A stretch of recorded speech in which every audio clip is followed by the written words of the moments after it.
Focus on the things that are the $500 and $1,000 an hour tasks that are actually going to continue to grow your business over and over and over again, that put the systems that you can scale and grow.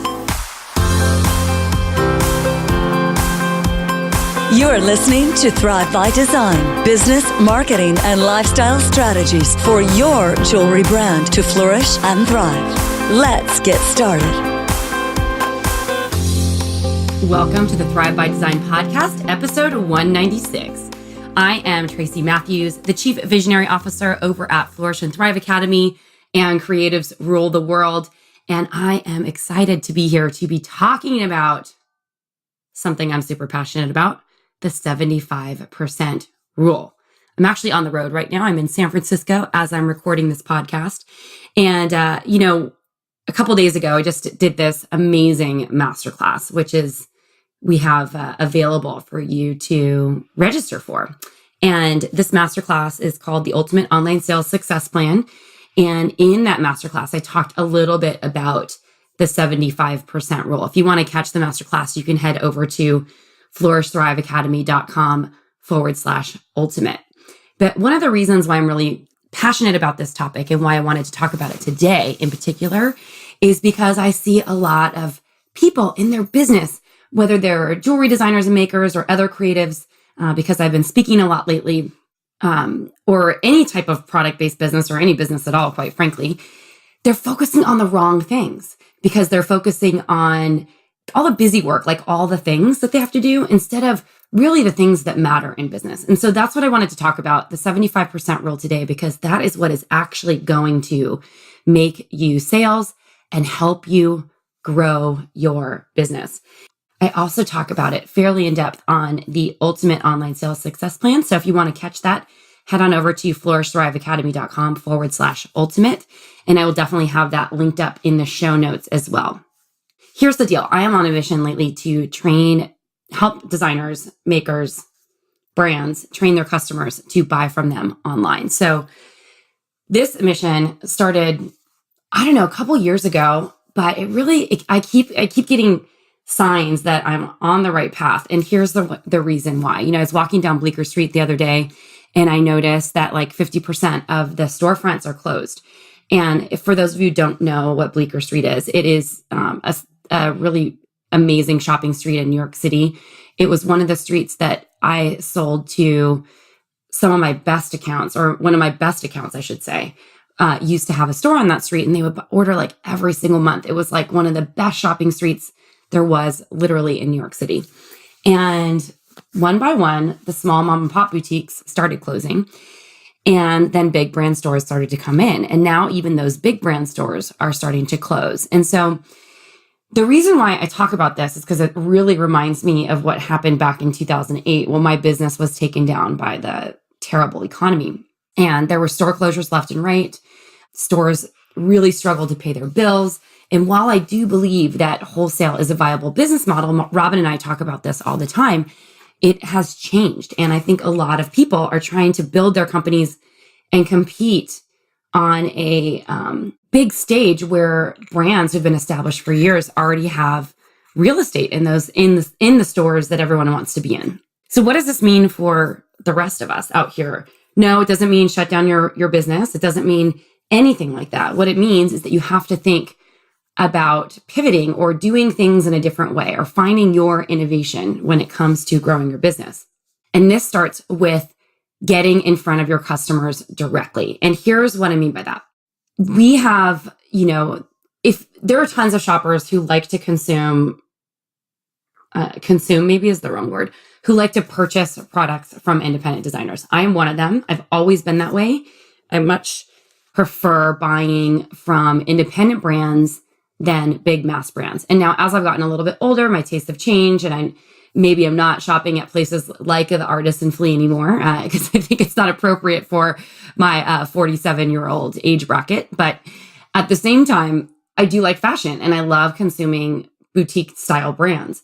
Or I keep saying consuming, but buying boutique style brands. And I love looking good, and I love shopping, and maybe I don't love shopping. I always talk with my friends about this. I love having new things to wear, and I love having a sense of style. I don't technically like shopping, but I do like having new clothes and new jewelry and all those sorts of things. And there's a lot of people out there like me, and I can identify many of them because they are my friends and they enjoy shopping too. And so, or enjoy looking fresh and having great options to choose from. I also have a lot of friends who don't like shopping and they dress themselves primarily on Rent the Runway, which is totally cool. I've ordered that too for photo shoots and video shoots and stuff like that. But that's besides the point. The point being here is that I digress, is that there are thousands, tens of thousands, hundreds of thousands, millions of people who want to buy independent brands like yours.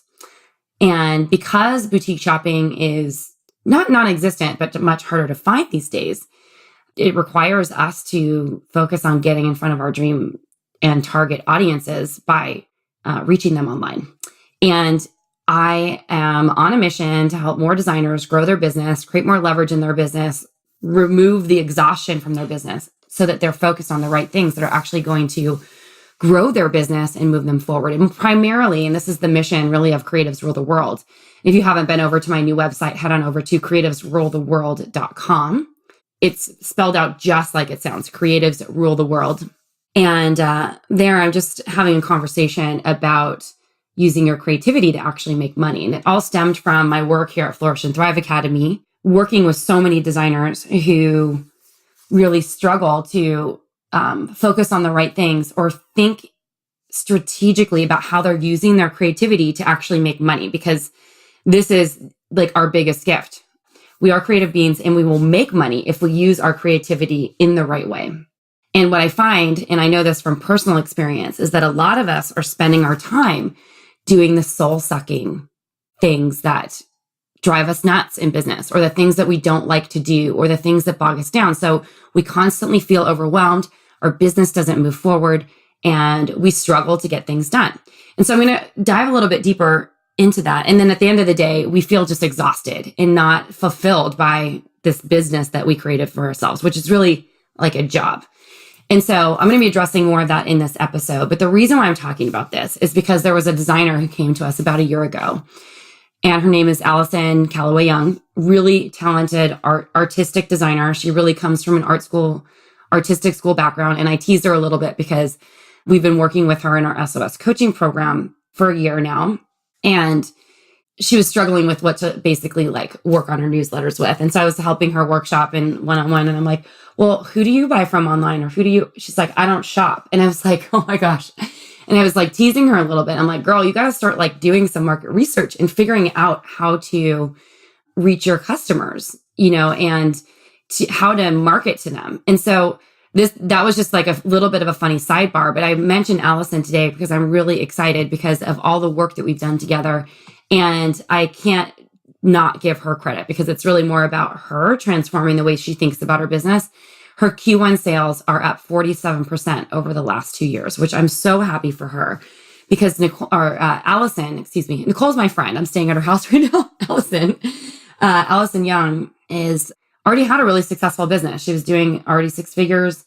She was really growing, and her goal in becoming part of our SOS Accelerator program was to create more leverage in her business because she is an art jeweler. She spent most of her weekends at shows, and she's exhausted, and I don't blame her for being exhausted. And, we've talked about it before.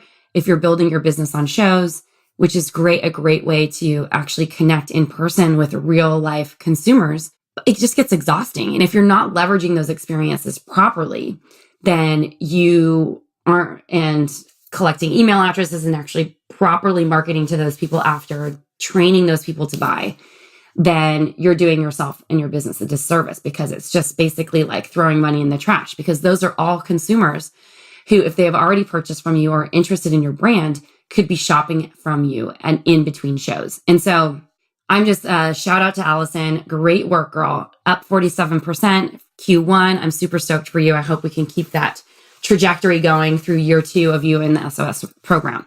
And if you're listening and you're interested in learning more about SOS or a workshop that we are hosting called Train Your Customers to Buy From You Online, it's a 12-week workshop designed to help you collect, connect, convert, and start to make sales from your existing customers and attract new ones. I'd love to invite you to jump on a strategy session with me or someone on my team. And we can talk a little bit to you about that program and or the workshop. You can just let us know which one you're interested in. The workshop's only 12 weeks. SOS is a 1-year commitment. And that program was really derived out of a passion that I had to help designers add another $10,000 a month in revenue to their sales, because I feel as though, and I know that it's something, if you are focused on the right things and you're pulling yourself out of your business to use your creativity to make money, to develop your business, to grow your audience, to connect with your right customers, to convert those customers into repeat sales, repeat customers, you can easily scale your business without a lot of extra work. And the cool thing is if you're selling direct to consumer, your profit margins completely scale as well. And so this is just an opportunity for you to continue to grow, which is very, very exciting. And I'm excited about it. So head on over to flourishthriveacademy.com/strategy. I feel like I'm trying to contain my voice right now because I'm in my friend's house and because I'm not in my regular podcast studio because I'm on the road right now in San Francisco delivering our SOS workshop this week.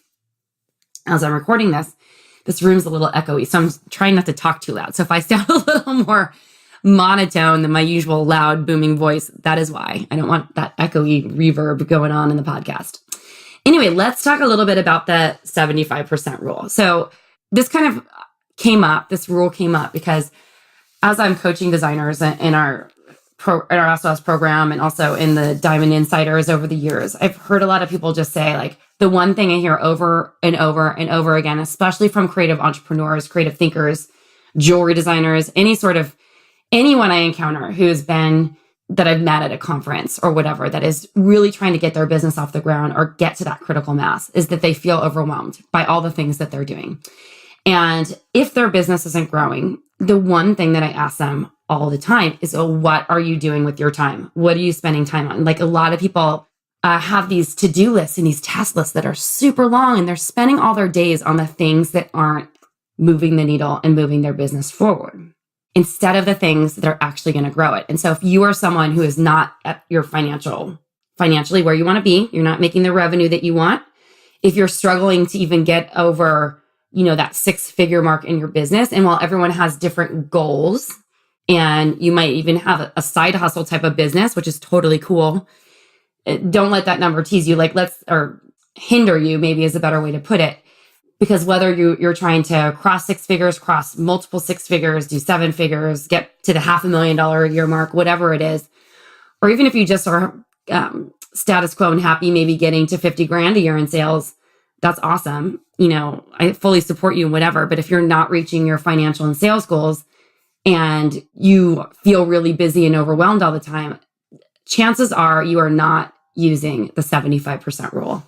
And listen up if that's you, because it's really simple and it's not rocket science. And every day when you sit down to start working, I want you to think through the lens of, what are 3 things that I can do today that will help me reach my goals, that will bring money into my business, help me connect strategically with someone, something, a platform, a store that will help me grow my business?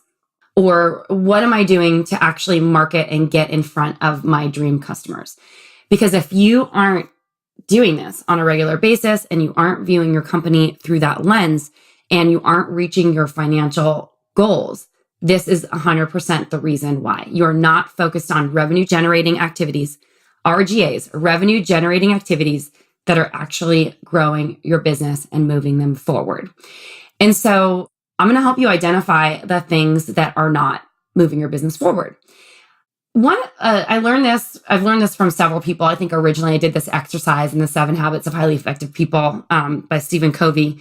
I think that's where I did it. I might be wrong. But then I also did it again with Todd Herman in his 90-day year program. And I've done it many times just on my own. And we also train a similar type of exercise in the courses that we run over here at Flourish and Thrive Academy. But it's really about time optimization, how you're using your time. And as the chief visionary officer of your company, regardless of the type of company you have, if you have a fashion brand or a jewelry brand or any sort of creative brand, you should be focusing your time on the activities that bring in $1,000 an hour. So if you were to think like, what can I bill $1,000 an hour at? And if you are working on your self-worth and like feeling like, oh, I can never charge $1,000 an hour, pick a number, $500 an hour, whatever it is. What are the things that you are focused on in your business that actually bring in that kind of revenue? So if I were to think about what I do for my business in order to do that, some of these things are long game. They're not necessarily short game. It would be developing the content that we're actually putting out in the world to sell. It would be delivering the content. It would be delivering masterclasses that help grow the business. So that's masterclasses or Facebook Lives or video content, YouTube content, whatever it might be, whatnot. If I'm thinking about my jewelry business, the things that I would be doing would be asking my current customers for referrals, sending out email campaigns to get them to respond to the messages that I send out. Since I have a custom business, I'm not necessarily trying to sell product on my site, but it would be more like, hey, let's get a custom piece of jewelry started. I deliver a value email and hit reply to this email or fill out my form. Let's get the process started. I'd be making a plan and posting regular content on social media and connecting with the people who are reaching out to me about that. And since I don't sell to stores, if I were selling to stores, I would be reaching out to at least 5 stores a day, either for reorders or for new accounts, because that is something that I would recommend anyone who's thinking about doing wholesale to do. But in a direct-to-consumer business, it would be about also creating strategic partnerships with other brands, brand collaborations, brand partnerships, reaching out to get PR coverage or media coverage, reaching out for guest blogging opportunities, reaching out for basically the whole gamut of things that we could possibly put together. And so as you're thinking about this, I want you to make your list. Like, what are the activities that I'm actually doing? Now, as business owners, and especially if you have a product-based company or a jewelry company, getting the product made is an important part, or designed, made, and sampled is an important part of actually growing your business. And I would say that is one of the strategic things that you're doing. But there's a balance, because if all of your time is spent making jewelry and it's not actually selling it, or making your product and not actually selling it, or making your handbags and not actually selling it, or your dog food. And I'm starting to talk about different types of things besides jewelry, because I've had so many people walk up to me at events and say, I love your podcast. I'm like, oh, what's your jewelry brand name? And they're like, oh, I have a dog food company, or, oh, I have a handbag company. And I just love what you're teaching because it's really relevant to all businesses. So thank you if you're not a jewelry designer listening to this podcast. It really helps me. But the other things that people, I feel like, focus on a lot are things that are maybe the $5 to $50 an hour tasks. And sure, in the United States, $5 an hour is below minimum wage. But if you're thinking strategically and you learn, like we teach you over here, to outsource the stuff that doesn't need to be done by you, you can hire an offshore virtual assistant who can actually work for $5 an hour. And it's a great way to get stuff off your plate that doesn't require you and your brilliance to actually get done. So these are the types of tasks that anyone can do, like filing, organizing, uploading images to your website, website updates. Like, all these things can easily be outsourced. Things like bookkeeping, admin work, organizational items, systems organization. Like, some of these things that will need to start from you, but they can be delegated out. And anything that is not highly leveraged in your business over time needs to be delegated. And so if you spent your time on the 75% rule, spending 75% on the things that are bringing money into your business, or developing collaborations and exposure opportunities for your business, then you will have the extra income that you need to actually hire. And if you think about it, or outsource, and I say that because you don't need to hire a full-time employee. You can definitely bring on a freelancer. In fact, many of my businesses have been built starting with freelancers. And then when I have more time, I either hire those freelancers as a full-time position, or I find someone else to replace the freelancer if we need someone who can commit more time to it.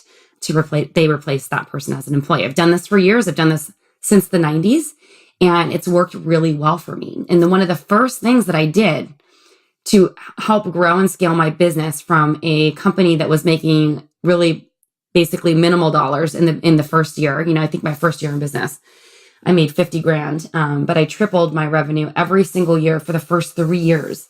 I think until I was doing about maybe $250,000 to $300,000 in revenue for my jewelry brand every year by hiring people to help me make the jewelry. Like, I was not the person doing the production on my wholesale accounts.